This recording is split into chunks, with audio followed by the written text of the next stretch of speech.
Hey, Magdi. Hello, Rachel. Hello. Yeah, hi.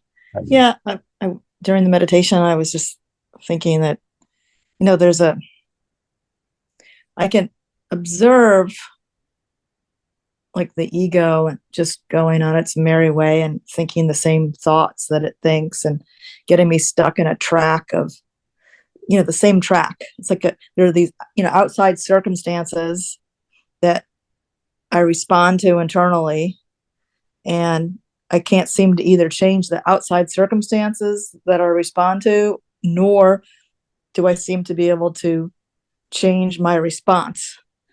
and Mhm. it's and especially when it's like this, I see it, I say, gosh, I'm starting down that same thought path, that same track. It's like Groundhog Day, that movie where you just like get stuck in this thing. And so, and no, I guess I have some level of frustration because I've Mhm. been practicing this stuff for so many years, and then these outside circumstances trigger, and Yes. then I go down the path, and I watch myself go down that path, and I go, what, why is the mind just going down that path again? And I Yes. see it feels like I have no control. Mhm.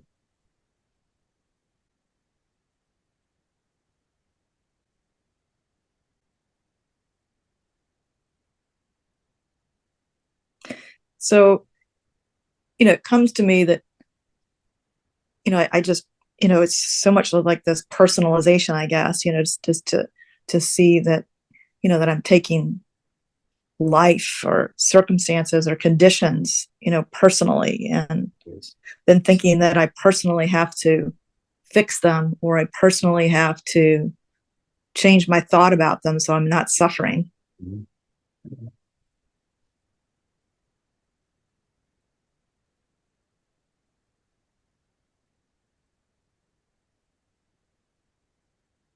So life presents us sometimes with certain situations,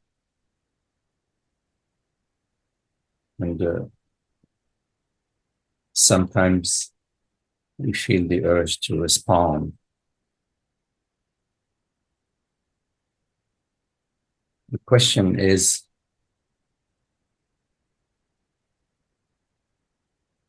from where are we responding?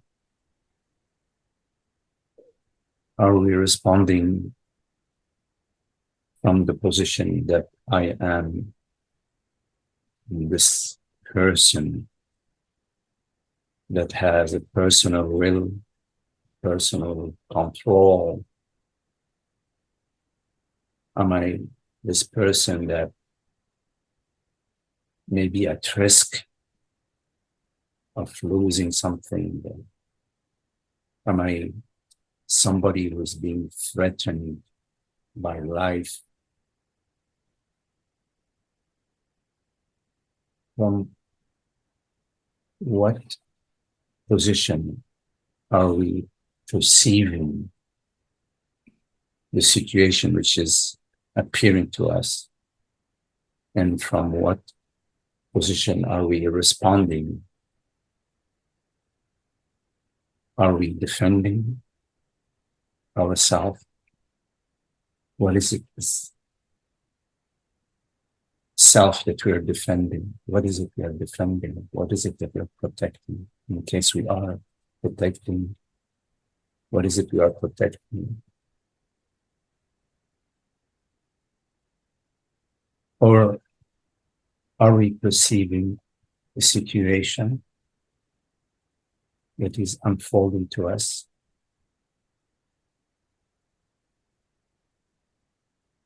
for us to explore what is the response that comes from love and understanding, rather than a response that comes from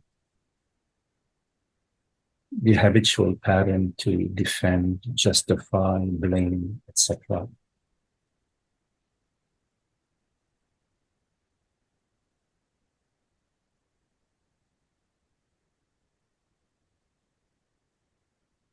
in terms of control, experience we have.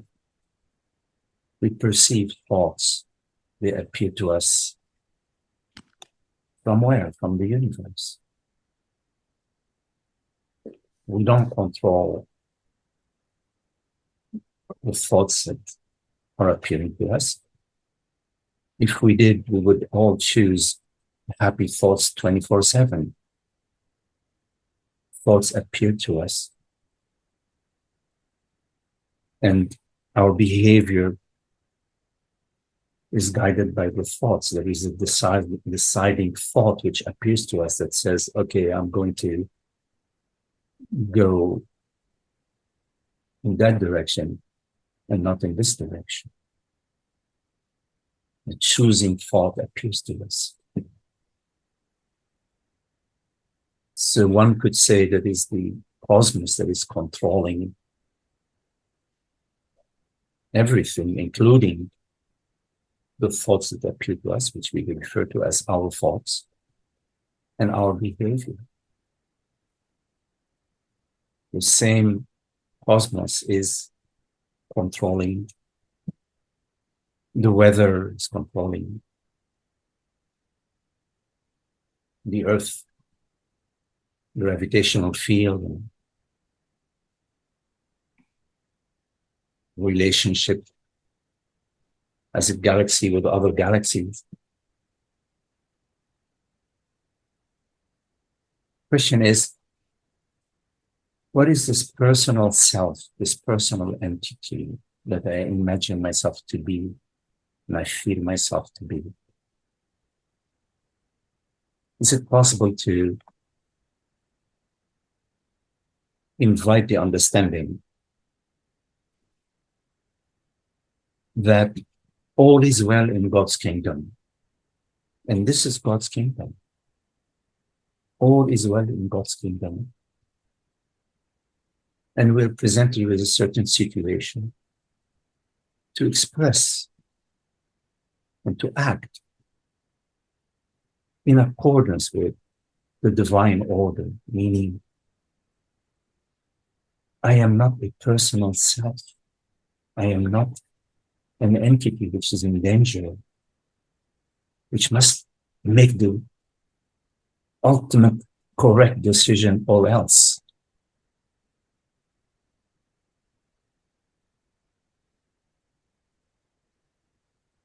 In God's universe, there is nothing at stake.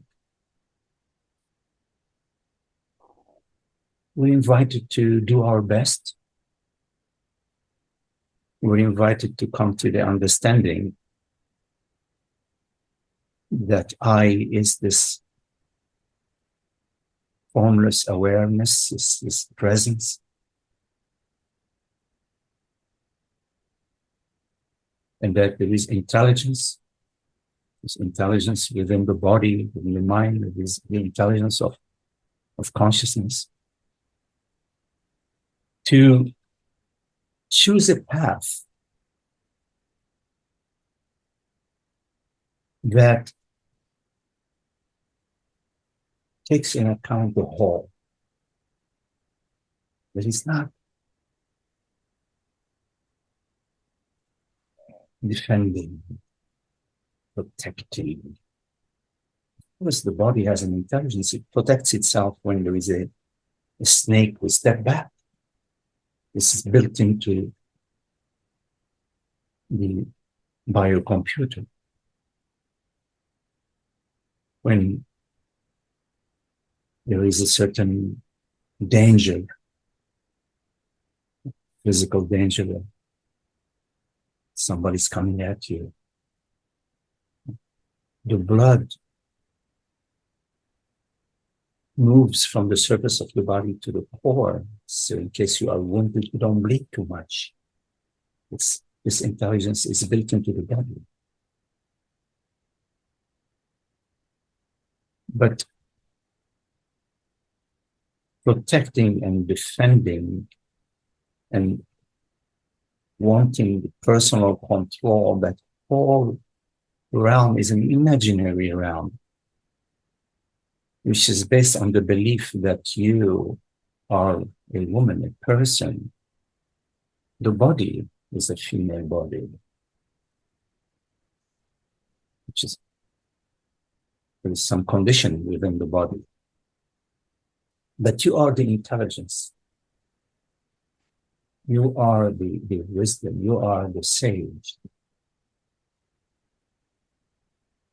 You are the guide. Not you, Rocha. You being, presence, the same I. There isn't, your I is different from my I. It's one consciousness. So we forget, we overlook. I mean, that's a game of consciousness. We overlook our true self, our fearless self, our happy self. We overlook that. And we adopt the model. I am somebody, things are getting better for me, my life is getting better, oops, it's getting worse. My health is getting better, oops, my health is getting worse. Again, it's a game of consciousness. We identify, consciousness identifies with the body, mind, with a certain object, a certain form. And as a result of that identification, we overlook, consciousness overlooks the happiness that it is, the freedom that it is, the peace that it is, and adopts personal concerns and worries and personal effort, the sense of separation, the sense of lack, the fears.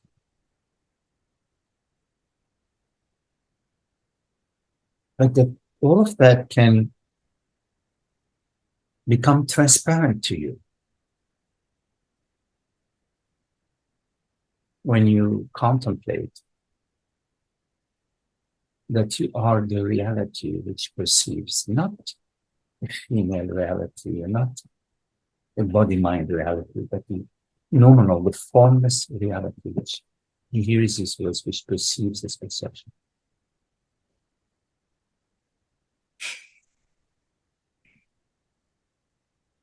And in life, you do your best. You analyze the situation from an impersonal position,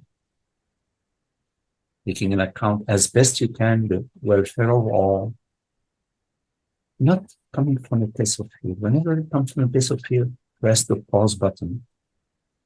Press the pause button. Return to your understanding that I am not the body-mind. The body-mind appears to you as sensations, hunger, perceptions. Appears to you as tiredness or feeling energized in the morning after a good night's sleep. All of that appears to you. You is not something which is appearing. You is that which perceives, which is. So whenever fear or concern or worry or loss of control, the need to control, the need to have things as I think they should be, as I feel they should be. It's a good moment to press the pause button and to remind yourself that all is well in God's kingdom.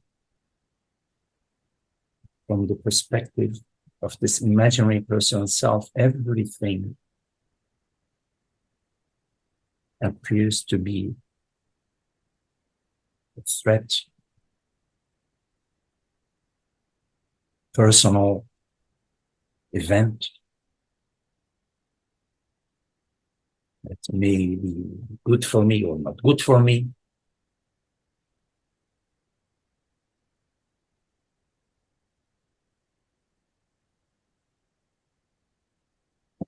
remind ourselves over and over, because the patterns have already been set in the brain that I am somebody, maybe danger, imaginary danger for this personal me. I am this personal me.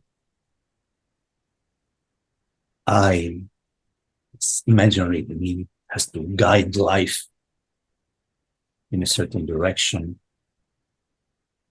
These patterns in the brain and the body, there are tracks that have already been set. And it's easy to go again to the patterns, the conditioned responses, the knee-jerk reactions.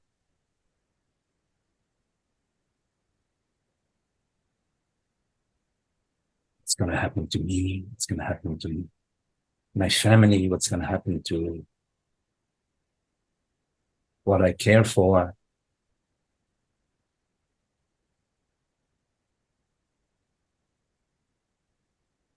This is why wisdom is needed. Understanding is needed about truth. And slowly, slowly experiment living according to truth, so that the old patterns, like a trail in the woods, in the forest, the less you walk on these old trails, the less you see the trails. The forest takes over the trail. So similarly, the less frequently you travel along your conditioned patterns of being a separate entity, personal concerns and personal worries, the less you travel along that model, the less often this model will appear to you, and your life will start to feel more harmonious, more synchronicity in your life, and more love and friendship and ease. Worries will become things of the past.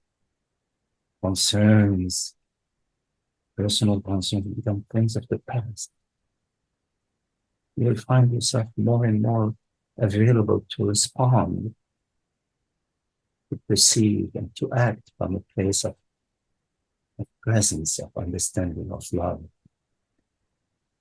of beauty, of harmony, of freedom for everybody, including yourself.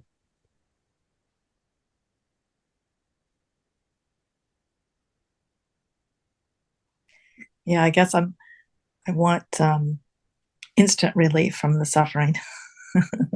Yes, yes. The suffering always refers to a sufferer.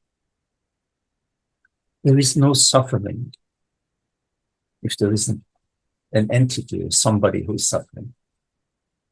What is suffering if there is no one who is suffering?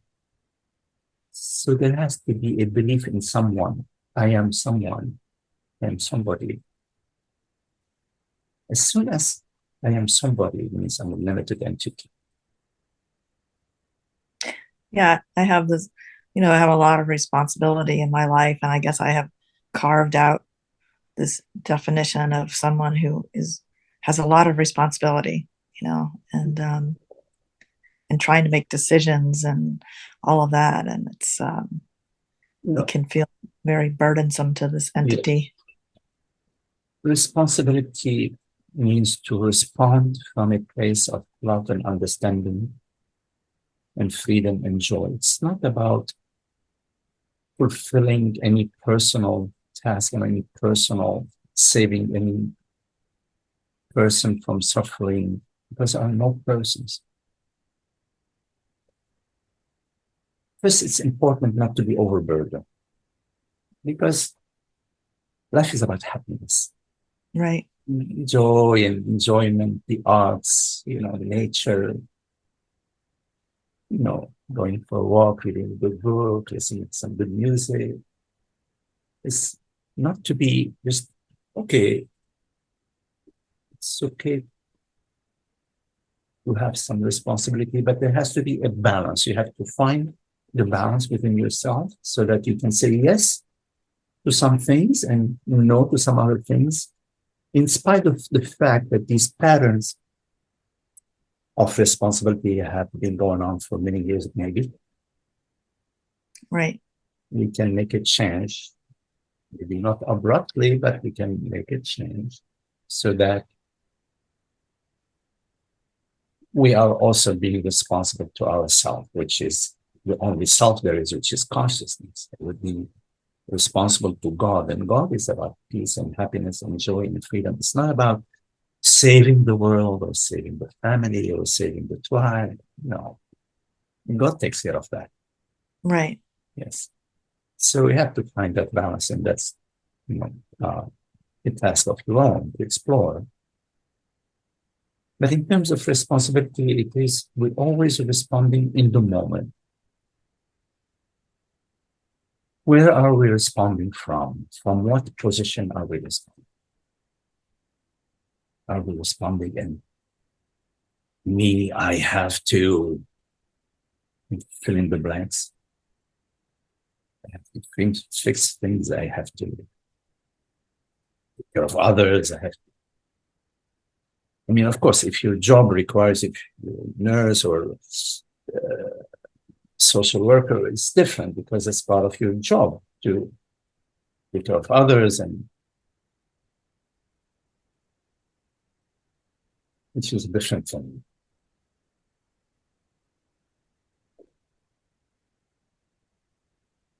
But don't define yourself as somebody with a lot of responsibilities. Explore that.